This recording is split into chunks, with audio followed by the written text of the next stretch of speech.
In Kazakhstan, a national digital film collection will be created. Over the course of 3 years, the entire film archive of Kazakh film will be digitized. Documentary and feature films, which have been gathering dust on archive shelves for many years, will be made publicly accessible on an online platform.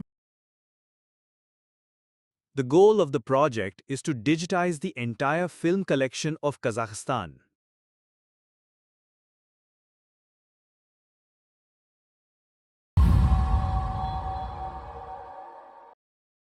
Good day, dear viewers. Today we are joined by a guest whose story is not just a personal drama, but a powerful testimony to how culture, politics, and human freedom can become dangerously intertwined.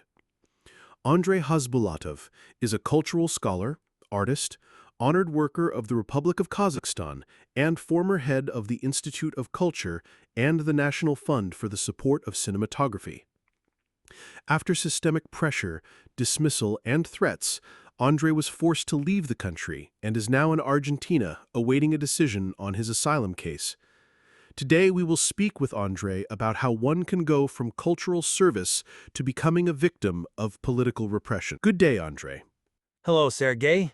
Please tell us about the beginning of your journey. How did you come into the field of culture? What inspired you to dedicate your life to preserving cultural heritage? In 2009, I entered the PhD doctoral program at the Zurganov Academy of Arts. After a major reform in education, Kazakhstan adopted the Bologna process. I was the first doctoral student admitted in the field of arts and culture, in the specialty of decorative and applied arts. In 2012, I successfully defended my doctoral dissertation. At the time, I was known as the first doctoral candidate to have completed the entire Bologna process and successfully defended. During my studies, I interned in different countries and was active in the creative and artistic community. And perhaps that was the first step toward me being invited to the presidential administration as a consultant for official events. That was when I first saw President Nursultan Nazarbayev and was involved in closed events, which, for me as a young talent, of course, were a certain achievement in my then understanding. After that, I received an offer to work in subordinate organizations of the Ministry of Culture, which I accepted with great enthusiasm. I went through certain testing to confirm my competencies at the Agency for Civil Service Affairs. And in 2014, I became the head of the Kazakh Research Institute of Culture, a subordinate organization of the Ministry of Culture. I see. Please tell us in more detail what was the essence of the project. I'll ask our editing specialists, we will definitely include some of the work in this film. It's a unique undertaking. It's a very deep, complex task, at least from what I can imagine myself. Please explain for the viewers, what was the essence of the National Film Archive Digitization project? Why was it so important at that moment for Kazakhstan? Well, I assume it's still important today. In simple terms, if possible, it's very interesting, and it's something that will last for centuries. So it will be very interesting. Please tell us. Well, starting in 2014, from the moment I got involved in academic work and headed the Institute of Culture, the first major project was the development of the cultural policy concept of the Republic of Kazakhstan. That is, together with a large team, experts and scholars, we developed this concept. One of the main priorities for the development of Kazakhstan's cultural policy was the advancement of cinematography. Firstly, it was about creating a full-cycle film studio based on Kazakh film, including pavilions and equipment for filming, editing, and sound re-recording of movies. The concept prepared for us was very well thought out and thoroughly developed. As part of this concept, certain provisions were developed and incorporated into the law on culture, specifically as a separate draft law on cinematography. In my understanding, this direction was very important for the development of the entire cultural sector, because we all know that cinematography is a major ideological sphere. Overall, it's also a niche for attracting foreign investment, which could help boost the country's economy. Thus, in 2017, the Digital Kazakhstan program was planned, and several meetings were held in the government under the leadership of the Prime Minister and the Supervising Deputy Prime Minister. At that time, the Ministry of Culture was tasked with submitting proposals for the development of digital Kazakhstan. We, as part of the cultural sector, proposed a project to digitize the film collection. At that time, no more than 10% of Kazakhstan's entire film archive had been digitized. Documentary and feature films were stored on old film reels. You may remember, they used to be shot on 35mm film. The ambitious goal was to transfer the entire film archive into digital format, so that any consumer, viewer, or expert could access these materials in HD and 4K quality. There were already such examples internationally. We studied global experience, traveled to various countries, and invited experts. As a result, we presented and defended this project before the Ministry of Culture, and the ministry, in turn, defended it before the government. Funding was allocated for the project. Based on our study of international experience, I developed an original project for the digitization of Kazakhstan's national film collection. I obtained copyright for the project through the Ministry of Justice and submitted the full concept to the Ministry of Culture. The Ministry of Culture, for its part, with the signatures of the Executive Secretary Mr. Uwaliev, Deputy Minister of Culture Oktoti Rymkulova, and the Director of the Department of Finance and Economy, approved the implementation of the project. The general contractor was the company Nomad Cinema, led by Arthur Vitalyevich Akapov. I met him in one of the state archives. He provided confirmation of his international connections, contracts with the company Netfilm, and the necessary equipment for implementing the project. Thus, this company was approved and coordinated with the Ministry of Culture, because the Institute of Culture, by law, could not directly sign contracts with a foreign company due to the complexities of the public procurement procedure. Nomad Cinema officially implemented the project in partnership with the Russian company Netfilm. Then the director of the Department of Finance and Economy submitted this project and the budget request, along with the developed estimate, to the Ministry of Finance. The Ministry of Finance, after reviewing the supporting documents and commercial proposals, submitted the project to the Republican Commission on Budget Planning. After that, the draft law was sent to Parliament. In Parliament, the Ministry of Finance and the supervising Deputy Minister of Culture defended the project before the deputies. The draft law was then signed by the President. Such a complex approval structure virtually eliminates any corruption risks, price inflation, and similar concerns at the root. So, the budget went through all stages of legitimization, all stages of approval. The decision was made collectively. Even if the initiative came fully or partially from you, the budget, the estimate documentation, and the pricing structure all pass through a rigorous filter and collective approval. Is that correct? In 2017, a budget was allocated for the implementation of the project based on the Law on Public Procurement, Article 39, Paragraph 3, Subparagraph 3. Based on the Certificate of Copyright, which I held and transferred to the Institute of Culture, a contract was signed with the Ministry of Culture from a single source. I see. Could you please tell us, it's very interesting, what was achieved? In other words, what can someone actually touch today? How can we be sure that the results of your initiative were brought to life and continue to live on? First of all, after signing the contract and receiving the advance payment, we organized the work of assembling an expert group. With the approval of the client, the group included 19 members, renowned Kazakh filmmakers such as Asanali Ashimov, Bahit Kayerbeykov, Rustem Abdrashev, Akat Ibrayev, Baurjan Shukinov, and others. These were people who had made a significant contribution to the field and knew it well. Next, we organized 2 round tables. In addition to the expert group, we invited the general public. Together with the public, we discussed the priority list of films to be digitized. At that time, the vast majority of Kazakhstan's film archive was held at the Kazakh Film Studio in the Film Archive. Additional materials were stored in private studios and in the State Archive. Moreover, a significant portion of Kazakhstan's film archive was located in Russia, in Moscow, in Bele-Stolby. We had an agreement with the Russian side that we would come and digitize the materials using our own equipment. Thus, with the participation of the expert group and the contractors, Nomad Cinema and Netfilm, the project was implemented. Netfilm, the Russian company, had great experience, and their website, www.netfilm.ru, inspired us. We didn't aim to copy it, of course, but we implemented our project with their help. In total, the following funds were allocated from the state budget. In 2017, 309,648,000 tenge. In 2018, 71,604,000 tenge. A software-hardware complex and an electronic platform were created.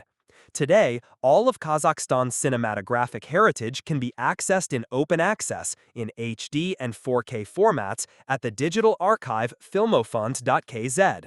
The project was implemented during 2017 to 18 on time and in full. Digitization process ran 8 hours a day, and the equipment was never turned off. The number of digitized films is hard to even imagine, but everything was digitized and uploaded to the website storage. Swedish equipment was used. Many of the reels were in poor condition, and the equipment restored them. It was a unique project. The specialists involved in the implementation were highly qualified. The website hosting the digitized collection is operational. The goal was to preserve the film archive, and she dedicated 2 years to this work.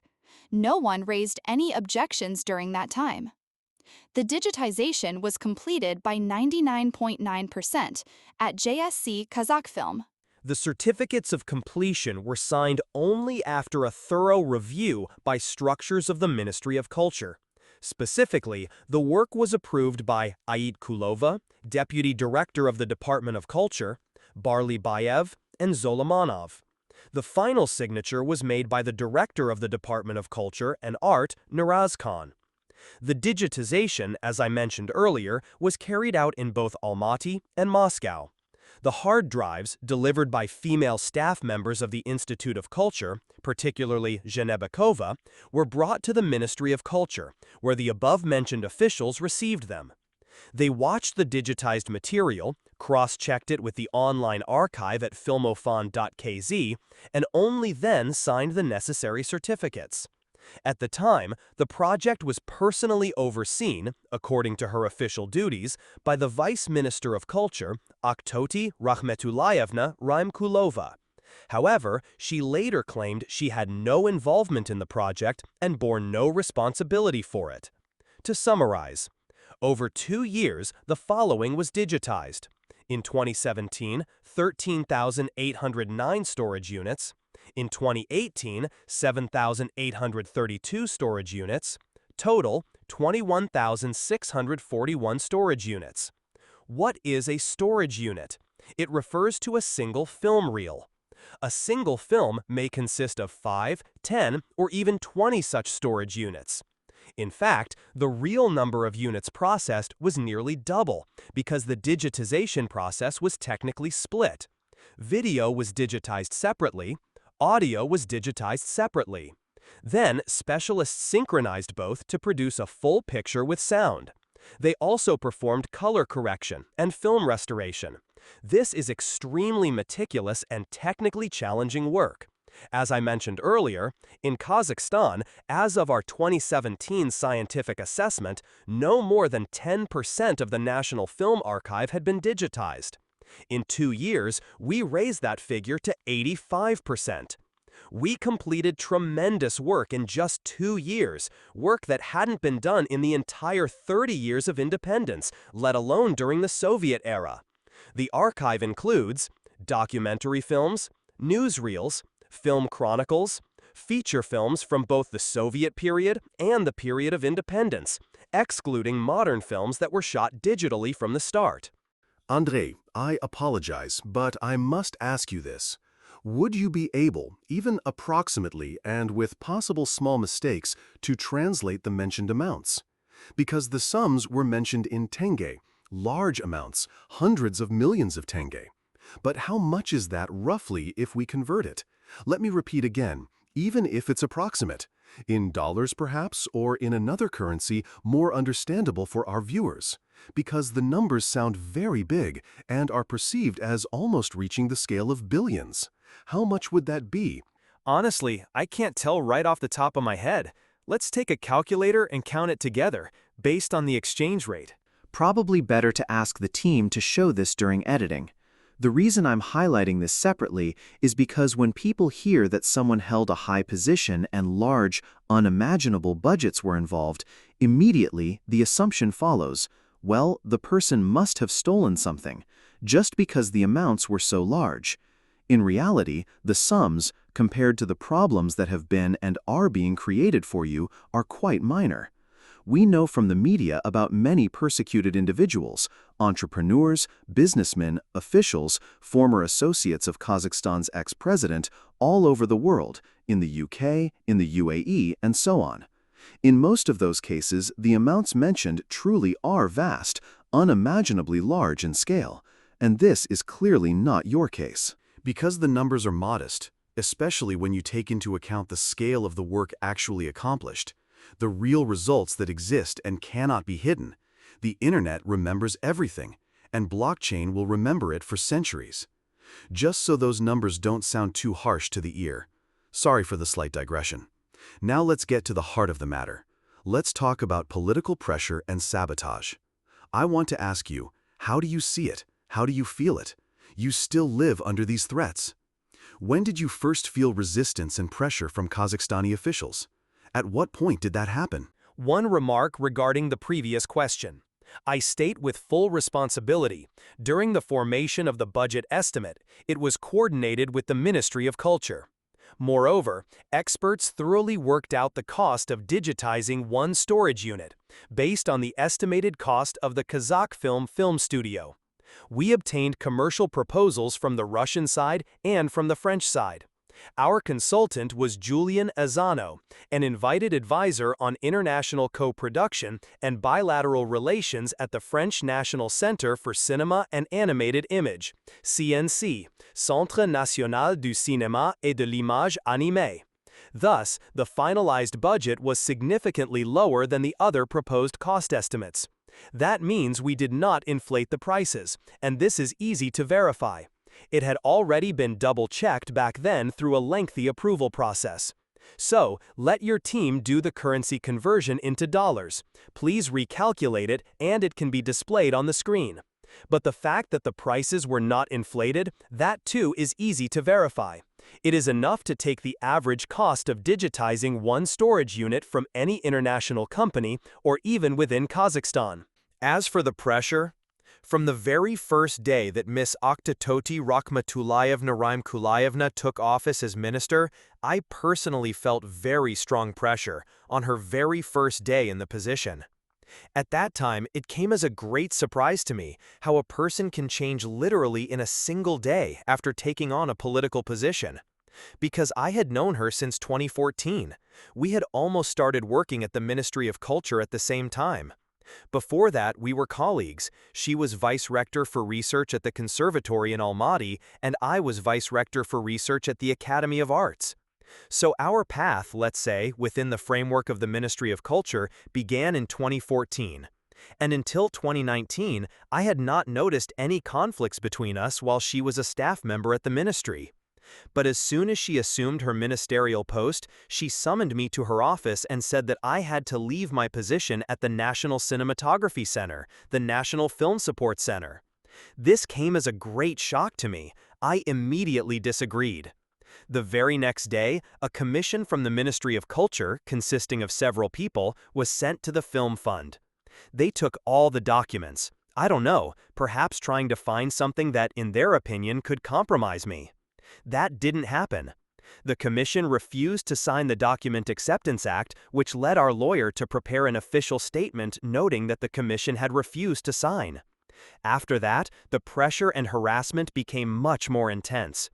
I began receiving threats that law enforcement agencies, specifically the Anti-Corruption Committee, would come after me.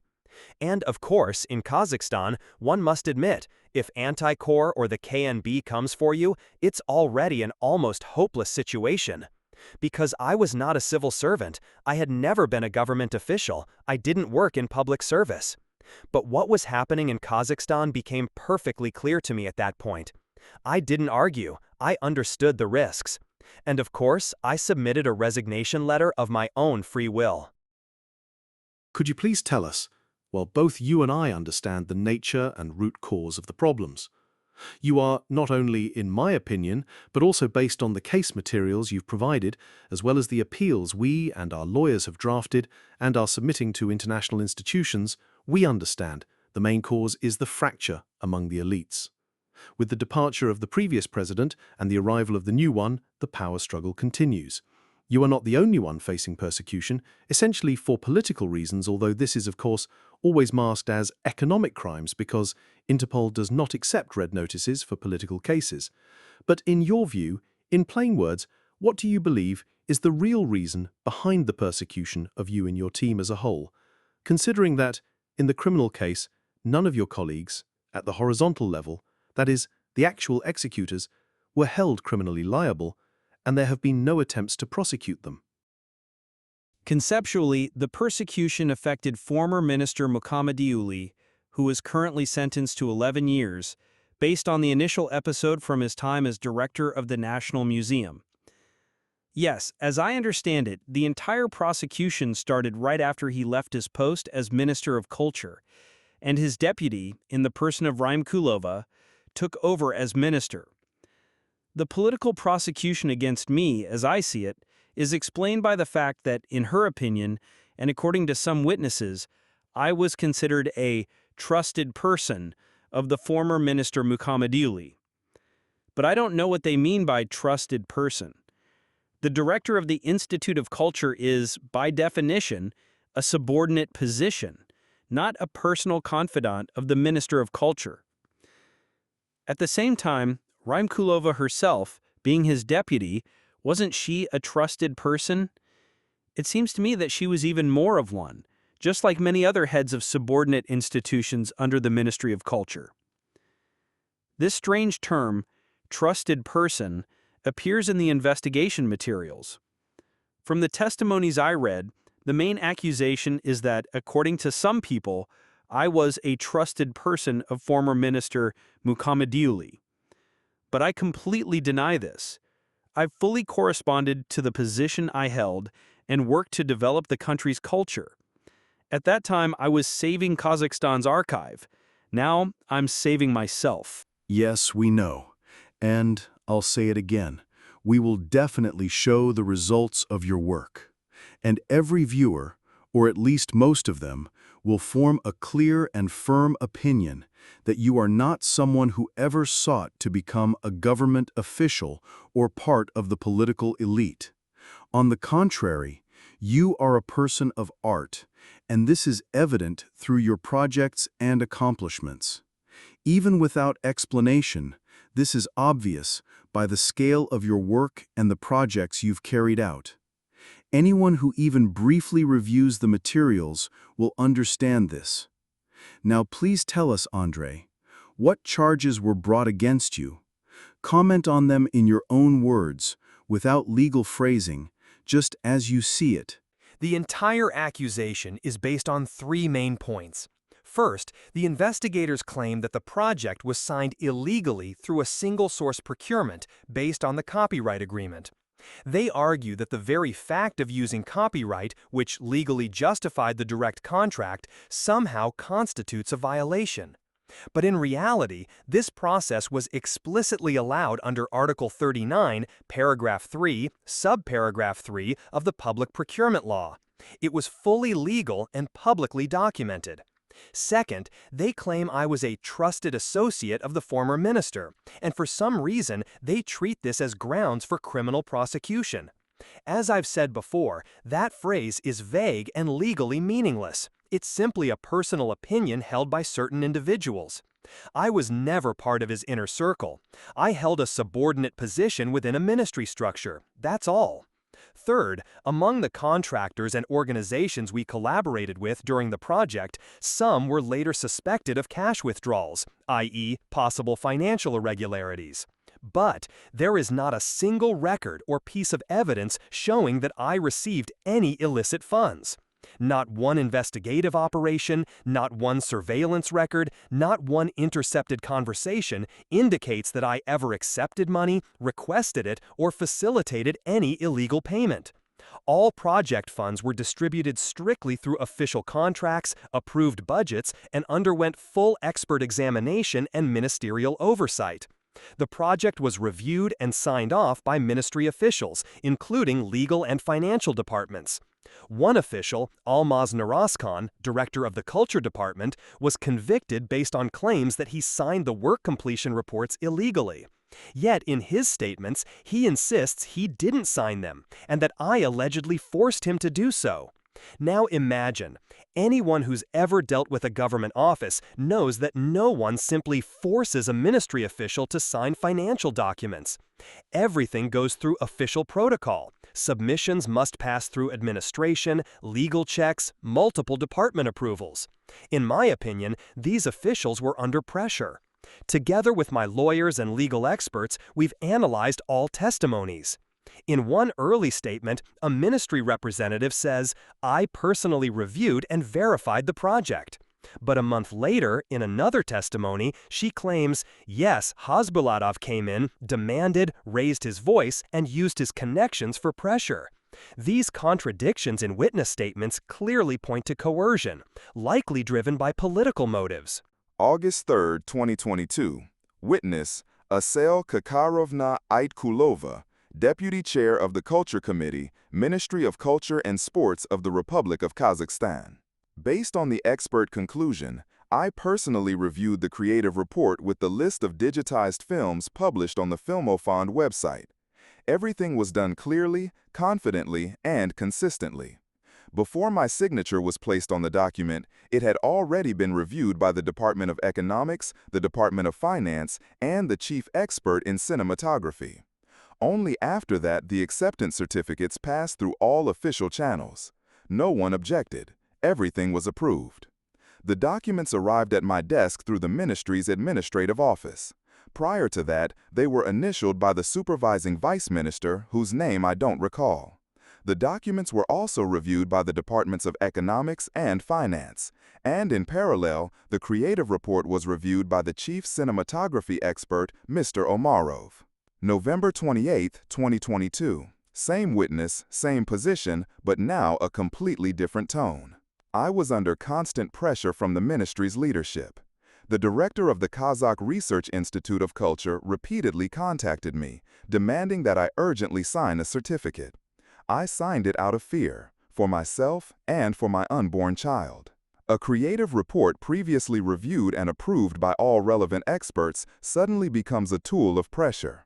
A signature, once made based on collective expert opinion, is now described as the result of fear. 2 interrogations, 1 witness, 2 completely different stories. There is clear investigative pressure, clear deception, and falsification. Please, Andre, I'd like to ask you to walk us through a single day. That is, let's say you need to get a document signed. Nothing of major importance, just a regular standard document. What does the process look like according to the regulations of the Ministry of Culture? Let's say you have a document in hand. Maybe it was prepared for you, or you prepared it yourself, and now you're going through all the necessary steps and approvals as per protocol. Explain it in simple terms. I want the viewer to understand it's absolutely impossible to make such things disappear without a trace. And if the law enforcement or investigative authorities working on your case had actually wanted to put in the effort and find the relevant confirmations, they could easily pull simple records. So please, explain yourself. Let's say you're taking just one document through the approval process. Medium importance, not necessarily the most critical or budget-heavy one. Yes.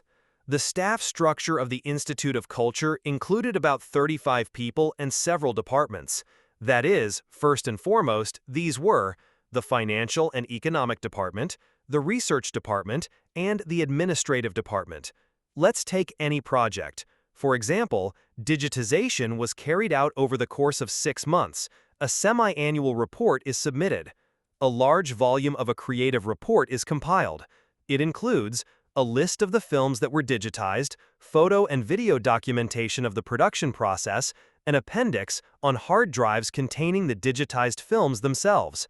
After that, an employee from the Creative Research Department goes to the Committee or Department of Culture and Arts and, starting from the expert, presents it. You simply asked, so I'll explain the way you requested. Let's imagine that you and I are there, and we want to go through this whole process. You mentioned a semi-annual report. So, what does it look like?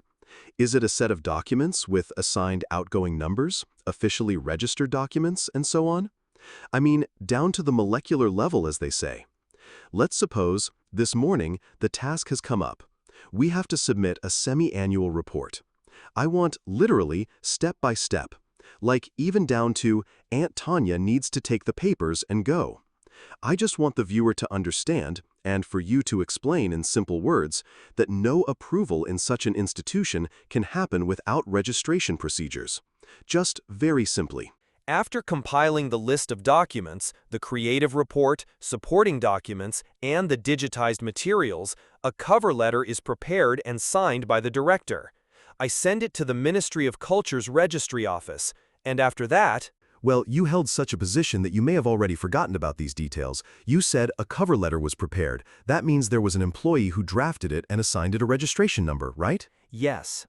The cover letter includes both the outgoing and incoming registration numbers, yes. Please explain, how exactly is it submitted to the ministry's registry office? After a ministry employee receives the package of documents, they register it. I assume it is recorded in the incoming documentation log. Then the review process begins. An expert starts examining the documentation. Once the expert has reviewed their part, they initial it, forward it to a higher-level employee, assign a number, and add the date. In other words, every single action, everyone who physically handled and studied the document must register it, keep a record, and forward it up the proper chain of command. That's what I mean. So to bypass this structure and just walk into someone's office, say a department head, and demand a signature on acts of completed work, that's pure fiction and fantasy. It just doesn't happen. It doesn't. Violating this chain of subordination is absolutely impossible. Physically and formally, it cannot be done. If the investigator had set out to verify whether this was really the case, he could have. It would have been enough to simply come and trace the path of any of the documents from the reporting documentation. Am I understanding this correctly? Exactly. They simply couldn't do it. And they didn't put in the effort. For some reason, they didn't follow this process in your criminal case. In addition, the review of the creative report, it goes through the same procedure in the financial and economic department. These structures work in parallel. Without the visa approval of the creative report, additional funding cannot be received. Without the financial report being reviewed, the creative report cannot pass inspection. So no department will sign anything until they are sure that all other departments have checked it in parallel. For 2 years, every single step was 100% checked. All acts of completed work, everything was verified. And that's why the funding continued. If, at any point, it had been found that something was missing, then the funding would have simply stopped. Logical. Please tell us what happened on May 15, 2022. Sergey, may I first finish one very important point about the pressure from Rymkulova. In fact, the project for the digitization of Kazakhstan's national film collection was designed for 3 years. As we already discussed, in 2017 and 2018, the project was carried out, completed on time and in full. When Aktoti Rahmetulayevna Rymkulova assumed the position of minister, the project was completely shut down and suspended due to her interference, because she instructed all subordinate organizations to obstruct and not issue the film material. As a result, the work of the institute was essentially paralyzed. We had equipment, we had contractors eager to carry out the project, but they had no material to digitize. There was simply no way to continue the project. The prepayment received from the ministry for 2019 was fully returned by the institute. In fact, the project was not completed. Only about 15% of the total digitization volume remained. At that time, the website filmofon.kz was already functioning, and we were using it, uploading all the digitized materials there for 2017-2018, All the information had already been integrated into the electronic database. When the project was paralyzed after the new minister's interference, we could not complete it. Then, in 2020, the Ministry of Culture filed a claim against the Institute of Culture for the allegedly unfulfilled volume in 2019, accusing it of being an unscrupulous participant in public procurement. So in fact, the ministry sabotaged the completion of the project and then filed a lawsuit to have the institute declared dishonest. The court ruled the institute to be dishonest, banning it from participating in public procurement for 2 years. And then, following the script, Rymkulova becomes the minister, dismisses me from the position of chairman of the board of the National Cinema Support Fund, and I move to Almaty.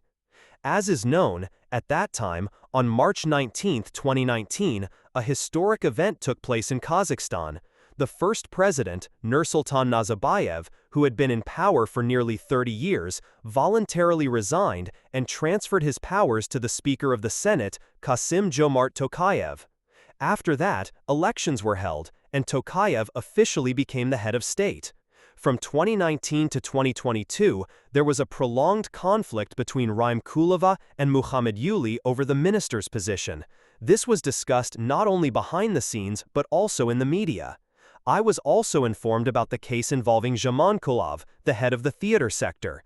He had previously been accused of embezzling budget funds during the production of the film Phoenix in 2016. In January 2022, as you know, mass protests in Kazakhstan were harshly suppressed. These were the tragic January events. To stabilize the situation, CSTO troops were deployed. Later, a number of high-ranking officials were convicted, including the head of the security service and members of Nazarbayev's inner circle. I want to talk about the chronology of the conflict and show the sequence through specific examples and dates. On March 12, 2014, Muhammaduli was appointed Minister of Culture. On June 14, 2014, I was appointed General Director of the Scientific Research Institute of Culture under the Ministry of Culture. In June 2014, Rymkulova was appointed Chair of the Committee for Culture, and in September 2016, Vice Minister. In September 2016, Minister Muhammaduli filed a lawsuit against theater figure Zhamankulov and director Zhanibekov. The Anti-Corruption Service accused them of embezzling budget funds during the production of the film Phoenix. Zhamankulov and Zhanibekov were convicted for embezzlement. In 2017-2018, the Institute, under my leadership, carried out the digitization of the film collection.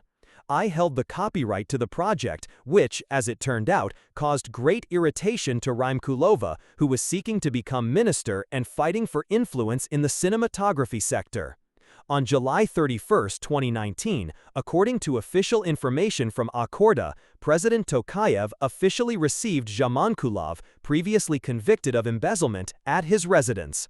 I cannot say for sure, but I suspect that Zhamankulov complained about the previous leadership of the Ministry of Culture and likely coordinated his further actions. In January 2022, the tragic January events occurred, which intensified the internal political confrontation between the former authorities and elite groups. The entourage of the first president was massively persecuted and convicted, including the chairman of the National Security Committee and many ministers. In July 2022, Zhamankulov filed a complaint against ex-minister Muhammaduli, accusing him of corruption in several episodes. The Anti-Corruption Service launched an investigation into multiple allegations. Muhammaduli was eventually sentenced to 11 years in prison, including for the Digitization episode. In July 2022, theater figure Zhamankulov, supported by Rymkulova, sent a letter to the Ministry of Culture allegedly stating that the institute had not transferred the film archive to the ministry's balance sheet. A working group was created within the ministry consisting of Khazbulatov, Aytkulova, Muratov, Zakibzhanova, Sabirova, and Saidalieva. Later, their decision was forwarded to the Anti-Corruption Service. In effect, the Institute of Culture was accused of failing to fulfill the digitization project. The ministry initiated criminal prosecution against former Minister Muhammaduli, chairman of the committee Nurazkhan, and myself as the signatories of this project. Not a single executor, contractor, or verifying official from the ministry was held accountable. All this became a vivid example of politically motivated persecution. The lawyers, having studied the resolution recognizing me as a suspect, concluded, "No transfer of illegal funds has been established. There is no motive for the crime. There is no actual damage." Based on the expert assessments, the accusation is built on the phrase, "trusted person," which legally is completely unclear and has no definition. Multiple violations during the investigation were discovered, including pressure. I know that psychological pressure was exerted not only on me, but also on witnesses, including representatives of the contracting organizations. At the same time, those directly overseeing the project from the ministry, including Rymkulova, remained unpunished. And, as you asked, on May 15, 2022, I was detained by unknown individuals and taken to an unknown location, to a basement room, without windows, without doors. I waited there, I don't know for how long, but it was at least 6 hours. Then I was subjected to a very harsh interrogation, demanding that I testify against Minister Muhammeduli, who at the time was director of the National Museum. They tried to coerce me into giving false testimony, to state or write several allegations against him, accusing him of any crimes. I was very frightened, and I refused to do it. I received threats that, in any case, a criminal case would be opened against me, because according to them, as already mentioned, I was considered his trusted person, although I absolutely was not and am not such a person. Sometime later, under pressure, I was released. And, after consulting with lawyers, 2 days later, I left the country. Could you please, if possible, just in 1 minute, explain clearly how it happened? I was in Astana. It happened at the intersection of Mangilik L Street, not far from the ministry. As I was getting into my car, I had a driver at the time, 2 men approached me, took me by the arms, and led me into their car. And when were you released? And under what circumstances? I waited there for, well, at least 6 hours. I received threats. They told me that in 2 to 3 days, someone would contact me so I could come back. That's it. I flew to Almaty the next day, and from Almaty, I left the country. I see. And tell us, please, you were carrying out a project, you had many colleagues, a large, broad team, and judging by the results, it was an effective team because you achieved a lot, a significant number of units were digitized. How did they react to your departure? And in general, after your departure, what did people there say about you? How did your family and loved ones react? Please describe that moment as well, the moment of leaving. It was 2022. Of course, I understood and feared persecution, so my fear was justified. I immediately took my family with me, for which I am, of course, grateful to my wife. In a difficult situation, she is always with me. My children, my eldest daughter is aware of the situation because she is already mature enough. Of course, psychologically, this is hard for the whole family.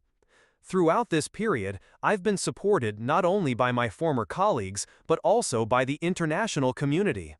During my time at the Institute, we closely collaborated and carried out large-scale projects, very beneficial for the culture and art of Kazakhstan.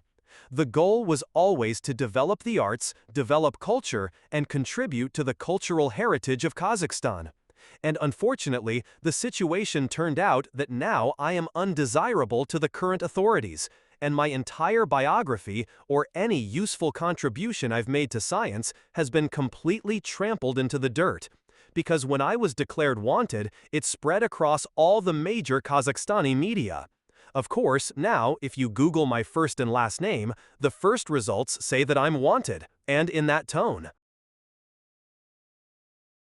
Yes, Andre, I must add something here. Since you are now giving an official interview, reporting official information, and bearing responsibility for it, I can state that based on our study of your case, the circumstances, and the current events, we see indirect, that is, we see evidence of continued pressure being exerted on you indirectly. I don't want you to say this, but I can say it as the president of a human rights organization. We are recording the facts that surveillance continues to be carried out against you. Yes, strange people, with phones, with boxes, trying to track you. I believe, I am certain important that this is a form of pressure on you. Here's why. Because at the moment you are under protection. Yes, it's humanitarian status. It prohibits your extradition or deportation. But if you falter and begin to move from the country where you are currently located, you will automatically lose that protection. It seems that this is exactly what your opponents are trying to achieve. Why? Because, and again, this is my opinion, it is subjective. It is not attributed to you because you are undergoing a legal procedure, and any word, thought, or conclusion voiced by you could be taken into account in your case. This is a conflict of elites, a long-standing one. You are not the only citizen of Kazakhstan who has come to us and whom we are helping, but we do not disclose names. This is a conflict between the team of the former president of Kazakhstan, Mr. Nazarbayev, and the current president. It is a phenomenon of clan politics, something this country has experienced for hundreds of years. So this is neither a paradox nor a new phenomenon of our times. But unfortunately, you have become a victim of such actions. And the actions we've taken today are already having an effect. This film, which will be published soon, is meant to make an impact. And in it, essentially, we, well, you personally, are reporting all the facts and circumstances, backed by documents, confirmed by appeals to international institutions, to Interpol, and to the United Nations, which should provide you with the utmost protection, security, and most importantly, justification. Unfortunately, we are unlikely to achieve a formal acquittal within Kazakhstan's national legal framework, at least under the current political circumstances. But even so, you remain strong, and pressure continues to be exerted indirectly on you and your family. Yes, we cannot prove it at this moment. Yes, we are documenting it, but we cannot prove it. So I wanted to ask you this. How are you feeling today, and your family, your loved ones? Today you are both under attack and under pressure. What helps you endure it? What gives you strength? And how are things going for you and your family in general? Just share with those who might, God forbid, I don't want to wish bad things, but still, someone else may face a similar situation. So what advice would you give to such people? What gives you strength? I am immensely grateful to the authorities of Argentina for giving me the opportunity to be safe in this country today. My children have integrated into the local school system. They have made many friends here. In a short time, all the children have learned Spanish. We really like the culture in Argentina. Besides that, I am, of course, inspired by my children. Every day now feels like my last, and perhaps this situation has allowed me to truly value every moment in my life, moments I may not have appreciated before. Because I was deeply devoted to my work, I would spend days and nights working for the benefit of Kazakhstan. But unfortunately, what happened, happened. I try not to give up. I continue with creative work, I continue with science, and I am fighting for my protection. Because as of today, an extradition process has been opened, and it has not yet been resolved. My asylum case is still under review. I am making every effort with my lawyers, with your help, Sergey. I thank you enormously for activating international protection. It gives me great strength morally. Because, in truth, anxiety and insomnia have become constant companions in my life lately.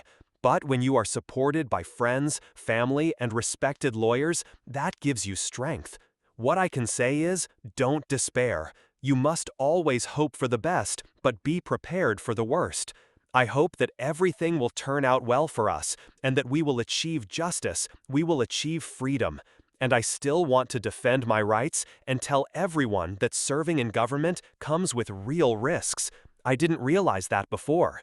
I strove for development, for prosperity, for success, for implementing important scientific projects for the country. But unfortunately, with changes in leadership, this kind of political persecution took place.